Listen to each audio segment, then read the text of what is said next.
I now give the floor to the distinguished representative of Pakistan to introduce an address by the head of government. Mr. President, I have the great honor to introduce a recorded statement by His Excellency Mr. Imran Khan, the Prime Minister of the Islamic Republic of Pakistan. Bismillah ar-Rahman ar-Rahim. Iyyaka na'budu wa iyyaka nasta'in. Mr. President, I congratulate you on assuming the presidency of the 76th session. जनाब सदर, मैं आपको अक़वाम मुत्तहिदा के 76वें इजलास की सदारत संभालने पर मुबारकबाद देता हूँ। मैं आपके पेशरो वॉल्कन बास्कर को भी उनकी कामयाबियों पर खिराज तहसीन पेश करूँगा, जिन्होंने महारत के साथ कोविड-19 की आलमी वबा की वजह से दरपेश मुश्किल हालात के दौरान रहनुमाई फराहम की। Mr. President, the world is facing triple challenge of the COVID-19. जनाब सदर, दुनिया को कोविड-19 के साथ साथ माशी बहरान और माहौलियाती तब्दीलियों के खतरे की वजह से तीन तरफा चैलेंजेस का सामना है। वायरस अक़वाम और लोगों के दरमियान तफरीक नहीं करता, न ही गैर यकीनी मौसमियाती रवैयों की वजह से आने वाली तबाहियाँ ये तफरीक करती हैं। हमें दरपेश मुश्तरका ख़तरात न सिर्फ बैनुल अक़वामी निज़ाम की नज़ाकतों को आश्कार कर रहे हैं, बल्कि वो इंसानियत के इत्तेहाद की ज़रूरत पर भी जोर देते हैं। अल्लाह ताला के फजल करम से अब तक पाकिस्तान कोविड की वबा को काबू में रखने में कामयाब रहा है। बाहमी ताउन की हमारी मनसूबाबंदी का महवर स्मार्ट लॉकडाउन थे, जिसकी बदौलत हमें इंसानी ज़िंदगियों और मुआश को चलाने में मदद मिली और हमारी मईशत का पहिया भी चलता रहा। हमारे समाजी तहफ़्फ़ुज़ के प्रोग्राम एहसास की बदौलत 1.5 करोड़ ख़ानदान कोरोना बंदिशों की सख्तियों से ओहदा बरा होने में कामयाब रहे। जनाब सदर, मौसमियाती तब्दीली हमारी बका को दरपेश खतरात में से एक है, जिनका हमारे सैयारे को सामना है। मुज़र सेहत गैसों के अखराज में पाकिस्तान का हिस्सा न होने के बराबर है। इसके बावजूद हम उन 10 ममालिक में से एक हैं जो दुनिया भर में मौसमियाती तब्दीलियों से सबसे ज़्यादा मुतासिर हो रहे हैं। अपनी आलमी जिम्मेदारियों से पूरी तरह वाकफियत रखते हुए हमने इस बारे में एक इनकलाबी माहौलियाती प्रोग्राम का आगाज़ किया है। 10 अरब दरख्त लगाने की सोनामी मुहिम के तवस्सुत से पाकिस्तान में नए सिरे से जंगलात उगा रहे हैं, कुदरती आमाजगाहों को महफूज बना रहे हैं, काबिल तजदीद तवानाई पर मुंतकिल हो रहे हैं और अपने शहरों से आलूदगी का खात्मा कर रहे हैं। माहौलियाती तब्दीलियों के असरात का मुकाबला करने के लिए खुद को तैयार कर रहे हैं। कोविड-19 की आलमी वबा, इसके सबब माशी बदहाली और मौसमियाती एमरजेंसी के तीन तरफा चैलेंजेस का मुकाबला करने के लिए हमें एक जामे मनसूबाबंदी की ज़रूरत है, जिसमें पहले नंबर पर वैक्सीन की यकसां दस्तयाबी, यानी हर जगह हर शख्स को कोविड के खिलाफ वैक्सीन लगनी चाहिए और जितना जल्दी मुमकिन हो लगनी चाहिए। दूसरा, तरक्की पजीर मुल्कों को मुनासिब फाइनेंसिंग की सहूलत लाजमन मिलनी चाहिए, जिसे कर्जों की जामे तरतीब नौ और DA का हजम बढ़ाने और गैर इस्तेमाल शुदा SDR की दोबारा तकसीम और SDRs का बड़ा हिस्सा तरक्की पजीर मुल्कों को अलॉट करके और मौसमियाती तब्दीलियों के असरात से निमटने के लिए फाइनेंसिंग की सहूलत फराहम करके यकीनी बनाया जा सकता है। हमें सरमायाकारी की वाज़ेह मनसूबाबंदियों को इख्तियार करना चाहिए, जो गुर्बत के खात्मे, रोज़गार पैदा करने, पायदार इंफ्रास्ट्रक्चर की तामीर, डिजिटल तकसीम का खला कम करने में मददगार हों।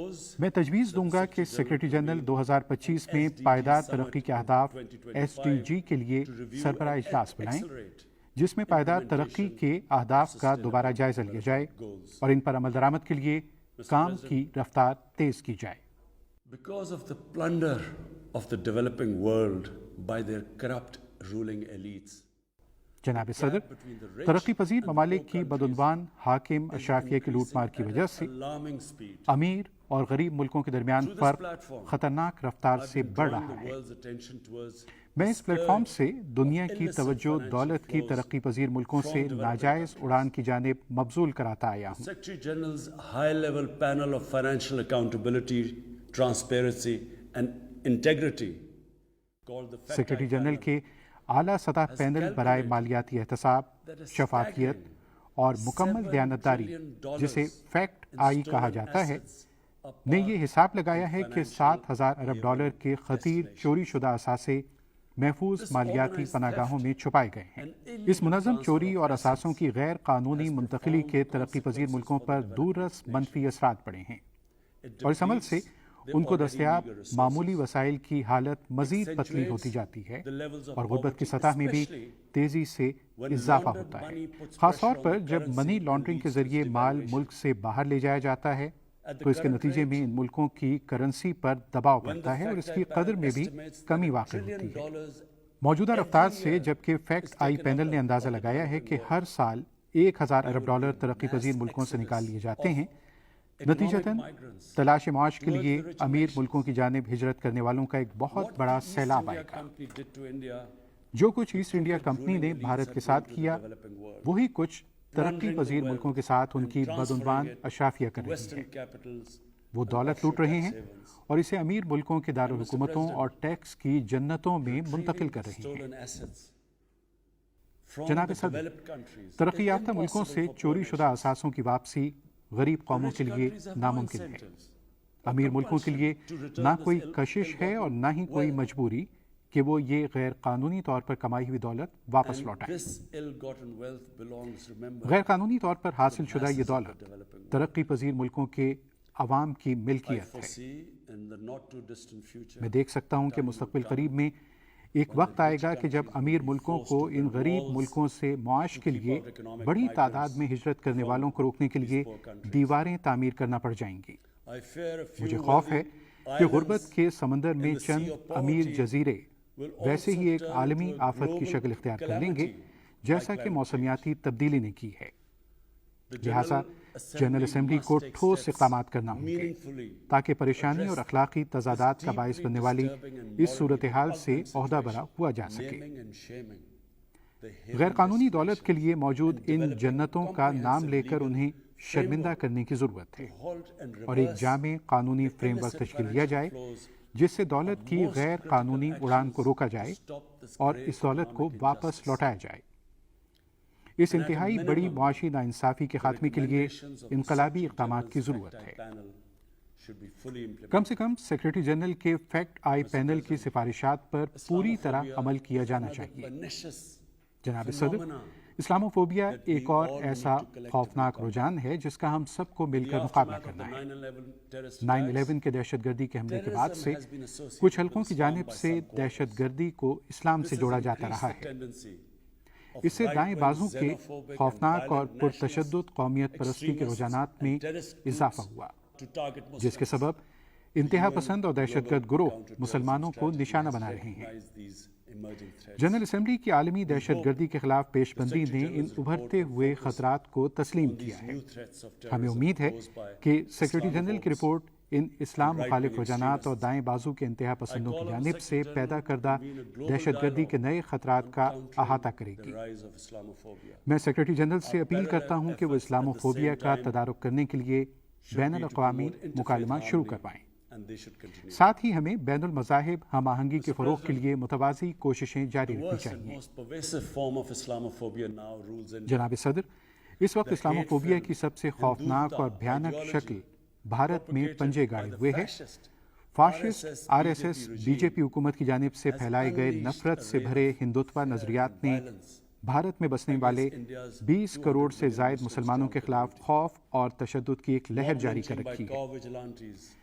گو ماتا کے جیالوں نے جتھوں کی صورت میں مسلمانوں کے قتل عام کا سلسلہ جاری رکھا ہوا ہے۔ وقفے سے منظم قتل و غارت کا یہ سلسلہ جاری ہے جیسا کہ نئی دلی میں گزشتہ برس ہوا۔ شہریت کے امتیازی قوانین جن کا مقصد بھارت کو مسلمانوں سے پاک کرنا ہے اور بھارت بھر میں مساجد کو شہید کرنے کی مہم اور اس کی اسلامی تاریخ اور ورثے کو مٹانے کی کوششیں جاری ہیں۔ نئی دلی نے ایک ایسے راستے کا انتخاب کیا ہے جسے وہ بدقسمتی سے جموں کشمیر کے قضیے کا حتمی حل قرار دیتا ہے۔ بھارت نے 5 اگست 2019 سے مسلسل یک طرفہ اور غیر قانونی اقدامات شروع کر رکھے ہیں उसने 9 लाख काबिज फौज के जरिए खौफ की एक लहर जारी कर रखी है। उसने सीनियर सियासी रहनुमाओं को जेलों में डाल रखा है, मीडिया और इंटरनेट पर पाबंदी लगा रखी है, पुरअमन मुजाहिरों को पुरतशद्दुद कार्रवाइयों के जरिए दबाया हुआ है। 13,000 कश्मीरियों को अगवा करके उनमें से सैकड़ों को तशद्दुद का निशाना बनाया गया। उसने जाली पुलिस मुकाबलों में सैकड़ों कश्मीरियों को कत्ल किया और इज्तिमाई सजाएं देने की रविश अपनाई हुई है, जिसमें पूरे गांव और मज़ाफ़ाती इलाके तबाह कर दिए जाते हैं।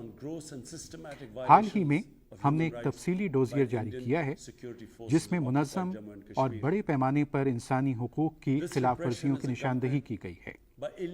इस जबर के साथ साथ मकबूजा इलाके की आबादी का तनासुब बदलने की कोशिशें भी जारी हैं। कोशिश की जा रही है कि इसे मुस्लिम अक्सरियती इलाके से मुस्लिम अक़लियती इलाके में बदल दिया जाए। भारतीय कार्रवाइयाँ अक़वाम मुत्तहिदा की जम्मू कश्मीर के बारे में सलामती काउंसिल की करारदादों की सरीहन खिलाफ वर्जी है। करारदादों में साफ वजाहत मौजूद है कि इस क़ज़िये का हतमी फैसला अक़वाम मुत्तहिदा की निगरानी में करवाए गए एक शफ़ाफ़ और आज़ादाना इस्तिस्वाब राय में खित्ते के अवाम को करना है। मकबूजा जम्मू कश्मीर में भारतीय कार्रवाइयाँ बैनुल अक़वामी क़वानीन, बराए इंसानी हुकूक और इंसान दोस्त क़वानीन की भी खिलाफ वर्जी है। बशमूल चौथे जेनेवा कन्वेंशन के तहत ये जंगी जराइम और इंसानियत के खिलाफ जराइम के ज़ुमरे में आती हैं। Very unfortunate that the world's approach to violations of human rights lack even-handedness. ये बदकिस्मती है कि दुनिया का इंसानी हुकूक की खिलाफ वर्जियों के हवाले से रवैया मुसावियाना नहीं है। अक्सर बड़ी ताकतों को इलाकाई सियासी मामलात और कारोबारी मफादात मजबूर कर देते हैं कि वो अपने दोस्त ममालिक की खिलाफ वर्जियों से सरफ़ नज़र कर जाते हैं। Such double standards, and the most glaring in case of India, where this RSS-BJP regime RSS-BJP की हुकूमत को इंसानी हुकूक की पामाली की खुली छुट्टी दी गई है। The most recent example of Indian barbarity भारतीय बर्बरियत की ताज़ा तरीन मिसाल अजीम कश्मीरी रहनुमा सैयद अली गिलानी हैं, जिनकी मैयत को उनके ख़ानदान से ज़बरदस्ती छीन लिया गया। उन्हें उनकी ख्वाहिश के मुताबिक इस्लामी तरीक़ेकार के मुताबिक तदफीन के हक़ से भी महरूम रखा गया। ये कार्रवाई, जिसका कोई अखलाकी या कानूनी जवाज़ न था, बुनियादी इंसानी हुकूक की शाइस्तगी के खिलाफ है। मैं जनरल असम्बली से कहता हूँ कि वो सैयद अली शाह गिलानी की बाक़ियात की बाकायदा इस्लामी रिवायात के मुताबिक शोहदा के कब्रिस्तान में तदफीन का मुतालबा करे। जनाब सदर, पाकिस्तान अपने दीगर हमसायों की तरह भारत के साथ भी अमन का ख्वाहिशमंद है, लेकिन जनूबी एशिया में पायदार अमन का दारोमदार जम्मू कश्मीर के मसले का अक़वाम मुत्तहिदा की सलामती काउंसिल की मुताल्लिक़ा करारदादों और जम्मू कश्मीर के अवाम की ख्वाहिशात के मुताबिक हल होने में है। गुज़श्ता फरवरी में हमने कंट्रोल लाइन पर जंगबंदी के 2003 के मुआहदे का इआदा किया। उम्मीद ये थी कि इससे दिल्ली में हिकमत अमली पर दोबारा गौर व खौस होगा, लेकिन अफसोस से कहना पड़ता है कि बीजेपी की हुकूमत ने कश्मीर में मज़ालिम की इंतहा कर दी। वो इस बर्बरियत से माहौल को बिगाड़ने की कोशिशों में मसरूफ़ है। अब ये भारत की जिम्मेदारी है कि वो पाकिस्तान के साथ बामकसद और नतीजा खेज मुज़ाकरात के लिए साजगार माहौल बनाए, और इसके लिए भारत को लाज़िमन ये इक़दामात करने की ज़रूरत है। नंबर 1, 5 अगस्त 2019 से किए गए एकतरफा और गैर कानूनी इक़दामात को मनसूख करें। नंबर 2, कश्मीर के अवाम के खिलाफ जुल्म जबर और इंसानी हुकूक की खिलाफ वर्जियाँ रोकें। नंबर 3, मकबूजा इलाके में आबादी के तनासुब में की जाने वाली तब्दीलियों को रोके और मनसूख करे। ये भी ज़रूरी है कि पाकिस्तान और भारत के दरमियान एक और जंग को रोका जाए। भारत की फौजी तैयारी, जदीद जौहरी हथियारों की तैयारी और अदम इस्तेहकाम पैदा करने वाली रिवायती सलाहियतों का हुसूल दोनों मुल्कों के दरमियान मौजूद डेटरेंस को बेमानी कर सकता है। And now, Mr. President, I want to talk about Afghanistan. जनाब सदर, अब मैं अफगानिस्तान के बारे में बात करना चाहता हूँ। किसी वजह से अफगानिस्तान की मौजूदा सूरत हाल यानी वहाँ होने वाली तब्दीली के हवाले से अमेरिका और यूरोप में बाज़ सियासतदान पाकिस्तान पर इल्ज़ाम तराशी करते रहे हैं। इस प्लेटफॉर्म से मैं चाहता हूँ कि सब जान लें कि जिस मुल्क ने अफगानिस्तान के अलावा सबसे ज़्यादा नुकसान उठाया है वो पाकिस्तान है। जब हम 9/11 के बाद दहशतगर्दी के खिलाफ अमेरिका की जंग में शामिल हुए थे, 80,000 पाकिस्तानी मारे गए और हमारी मईशत को $150 अरब का नुकसान हुआ। पाकिस्तान में 35 लाख अफराद बेघर हुए।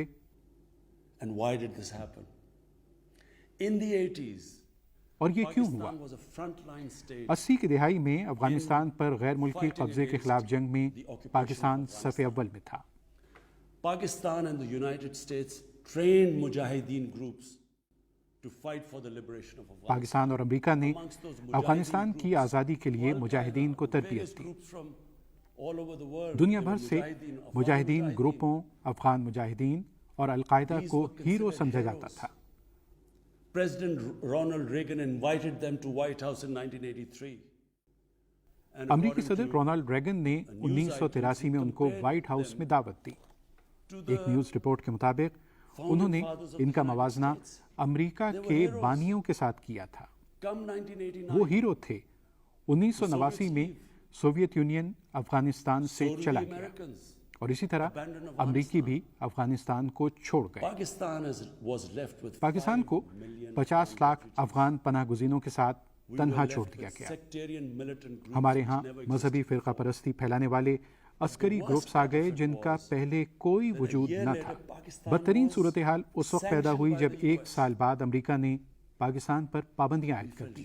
हमें लगा कि हम इस्तेमाल हुए हैं। वक्त गुजरा, 9/11 हुआ और एक बार फिर अमेरिका को पाकिस्तान की ज़रूरत पड़ गई क्योंकि अब अमेरिका की ज़ेर क़यादत इत्तेहाद अफगानिस्तान पर हमला करने जा रहा था। पाकिस्तान की जानिब से लॉजिस्टिकल सपोर्ट के बगैर ऐसा मुमकिन नहीं था। इसके बाद क्या हुआ? वही मुजाहिदीन जिनको हमने गैर मुल्की कब्जे के खिलाफ जंग के लिए तैयार किया था कि गैर मुल्की कब्जे के खिलाफ जंग एक मुक़द्दस फरीज़ा है, एक मुक़द्दस जंग और जिहाद है, वो हमारे ही मुखालिफ हो गए। हमें शरीके कार गर्दाना गया और उन्होंने हमारे खिलाफ जिहाद का ऐलान कर दिया।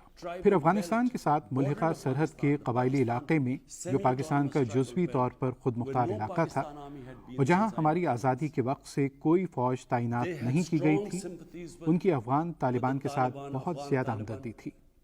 इसलिए नहीं कि उनका मजहबी नज़रिया एक है, बल्कि पश्तून कौमियत की वजह से जो कि एक मजबूत ताल्लुक है। फिर 30 लाख अफगान पनाहगुज़ीन अब भी पाकिस्तान में थे। वो सब पश्तून हैं जो कैंपों में रह रहे हैं। 5 लाख पनाहगुज़ीनों का सबसे बड़ा कैंप और 1 लाख अफराद पर मुश्तमिल कैंप्स, इन सब की अफगान तालिबान के साथ हमदर्दी थी। फिर क्या हुआ? वो भी पाकिस्तान के खिलाफ हो गए। पहली बार पाकिस्तान में अस्करियत पसंद तालिबान सामने आए। उन्होंने भी पाकिस्तानी हुकूमत पर हमले किए। हमारी तारीख में जब पहली बार हमारी फौज कबायली इलाकों में गई, जब भी फौज शहरी इलाकों में जाती है तो इसके नतीजे में और बिला तखसीस नुकसान होता है। इससे बिला तखसीस नुकसान हुआ जिसके नतीजे में बदला लेने के लिए अस्करियत पसंदों की तादाद दुगनी और तिगनी हो गई। सिर्फ यही नहीं, दुनिया को मालूम होना चाहिए कि अमेरिका ने पाकिस्तान में 480 ड्रोन हमले किए। 480 drone attacks, and we all know that drone attacks are not that precise. हम सब जानते हैं कि ड्रोन हमले अपने हदफ को दुरुस्त निशाना नहीं लगा सकते। वो इन अस्करियत पसंदों के मुकाबले में जिनको वो निशाना बना रहे होते हैं ज्यादा इज्तिमाई नुकसान करते हैं। जिन लोगों के प्यारे मारे गए उन्होंने पाकिस्तान से बदला लिया। 2004 और 2014 के दरमियान 50 मुख्तलिफ अस्करी ग्रुप पाकिस्तान की रियासत पर हमलावर थे। एक वक्त था जब मेरे जैसे लोग परेशान थे कि क्या हम इस सूरत हाल का कामयाबी से मुकाबला कर पाएंगे। पाकिस्तान में हर तरफ बम धमाके हो रहे थे। हमारा दारुल हुकूमत एक किले की मानिंद दिखाई देता था। अगर हमारी फौज न होती, जो कि दुनिया की इंतहाई मुनज़्ज़म अफवाज में से एक है, और हमारी इंटेलिजेंस एजेंसी भी दुनिया की बेहतरीन इंटेलिजेंस एजेंसियों में से एक है, अगर ये न होती तो मेरा ख्याल है कि पाकिस्तान नीचे चला जाता। जब हम इस तरह की बातें सुनते हैं, जब अमेरिका अफगान तर्जुमानों और उन लोगों के बारे में जिन्होंने उसकी मदद की परेशानी जाहिर की जाती है, तो हमारे बारे में क्या ख्याल है? हमने जो इस कदर मुश्किलात का सामना किया, इसकी वाहिद वजह यह है कि हम अफगानिस्तान के खिलाफ जंग में अमरीकी इत्तेहाद के साथ थे, जहां अफगान सरजमीन से पाकिस्तान पर हमले किए जा रहे थे। हमारे लिए कम अज कम तारीफ का एक लफ्ज ही कहा जाता, लेकिन सराहने के बजाय तसव्वुर करें हमें कैसा महसूस होता है जब हम पर अफगानिस्तान के वाक़यात के हवाले से इल्ज़ाम तराशी की जाती है। 2006 के बाद ये बात हर किसी के लिए वाज़ेह थी जो अफगानिस्तान को समझता है, जो अफगानिस्तान की तारीख से बाखबर है, कि अफगानिस्तान के मसले का कोई फौजी हल नहीं होगा। मैं अमेरिका गया, मैंने थिंक टैंक्स के साथ बात की, मैंने उस वक्त senator Biden, senator John Kerry और सेनेटर हैरी रीड से मुलाकात की। मैंने उन्हें यह समझाने की कोशिश की कि इस मसले का कोई फौजी हल नहीं है और सियासी हल ही आगे बढ़ने का रास्ता है। उस वक्त किसी ने ये बात न समझी और बदकिस्मती से फौजी हल तलाश करने में अमेरिका ने गलती की। If today the world needs to know why the Taliban are back, अगर आज दुनिया ये जानना चाहती है कि क्यों तालिबान वापस इक़्तिदार में आ गए हैं, तो उसे एक तफसीली तज्ज़िया करने की ज़रूरत होगी कि क्यों 3 लाख नफूस पर मुश्तमिल साजो सामान से लैस अफगान फौज भाग खड़ी हुई। And remember, Afghans are one of the bravest nations on earth. और याद रखें कि अफगान कौम दुनिया की बहादुर तरीन कौमों में से एक है और उसने मुकाबला नहीं किया। जिस लम्हे इसका तफसीली तज्ज़िया किया जाएगा तो दुनिया को मालूम हो जाएगा कि तालिबान इक़्तिदार में वापस क्यों आए हैं, और ये पाकिस्तान की वजह से नहीं है। So, Mr. President, right now, the whole world जनाब सदर, इस वक्त सारी आलमी बिरादरी को ये सोचना चाहिए कि आगे बढ़ने का रास्ता क्या है। हमारे पास 2 रास्ते हैं। If we neglect Afghanistan right now, अगर इस वक्त हम अफगानिस्तान को पसेपुश डाल दें तो अफगानिस्तान के आधे अवाम, जिनको पहले ही मुश्किलात का सामना है, and by next year, और अक़वाम मुत्तहिदा के मुताबिक अगले साल तक अफगानिस्तान के 90% लोग गुर्बत की लकीर से नीचे चले जाएंगे, हमें एक बहुत बड़े इंसानी बहरान का सामना होगा, जिसके संगीन असरात अफगानिस्तान के हमसायों के लिए ही नहीं बल्कि हर जगह होंगे। गैर मुस्तहकम और बहरान से दो चार अफगानिस्तान एक बार फिर बैनुल अक़वामी दहशतगर्दों के लिए महफूज पनाहगाह बन जाएगा।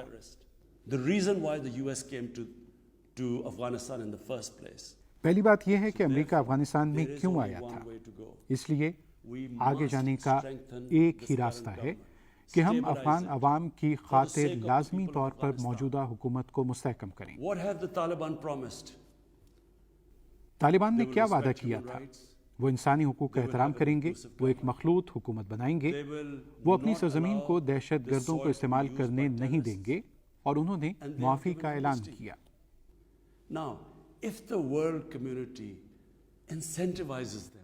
अगर आप आलमी बिरादरी उनकी हौसला अफजाई करती है और उनके साथ बातचीत करे तो ये सबके लिए कामयाबी होगी, क्योंकि ये वो 4 चीजें थीं जब दोहा में अमेरिका के तालिबान के साथ मुज़ाकरात हो रहे थे और बातचीत का महवर यही बातें थीं। अगर दुनिया इस समत में आगे बढ़ने के लिए उनकी हौसला अफजाई करती है तो अमरीकी इत्तेहाद की अफगानिस्तान में 20 साल के दौरान की जाने वाली कोशिशें ज़ाया नहीं होंगी, क्योंकि अफगानिस्तान की सरजमीन बैनुल अक़वामी दहशतगर्दी के लिए इस्तेमाल नहीं होगी। I end my talk, Mr. President, by urging everyone that this is a critical जनाब time सदर, for Afghanistan. मैं अपनी बात ख़त्म करते हुए सब पर जोर दूंगा कि ये अफगानिस्तान के लिए नाजुक वक्त है। आप वक्त ज़ाया नहीं कर सकते। वहाँ इमदाद की ज़रूरत है। वहाँ फौरी तौर पर इंसानी हमदर्दी की बुनियाद पर मदद की जाए।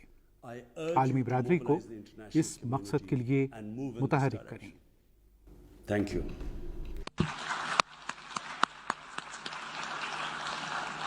On behalf of the General Assembly, I wish to thank the Prime Minister of the Islamic Republic of Pakistan for the statement just made.